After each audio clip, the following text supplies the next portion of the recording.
চট্টগ্রাম নগরীর cinema palace ও royal road এলাকায় বিশেষ বাজার তদারকি অভিযান পরিচালনা করেছে জাতীয় ভোক্তা অধিকার সংরক্ষণ অধিদপ্তর।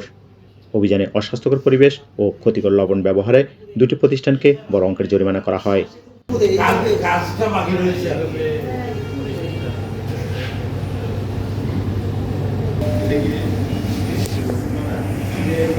অপরিচ্ছন্ন ও অস্বাস্থ্যকর পরিবেশে খাদ্যদ্রব্য প্রস্তুত করার দায়ে হোটেল সোনালীতে করা হয় ১ লক্ষ টাকা অর্থদণ্ড। একই সাথে হোটেল কর্ণফুলীতে নোংরা পরিবেশ এবং খাবারে ক্ষতিকর ইন্ডাস্ট্রিয়াল সল্ট বা শিল্প লবণ ব্যবহার করায় ৩,০০০ টাকা জরিমানা করা হয়।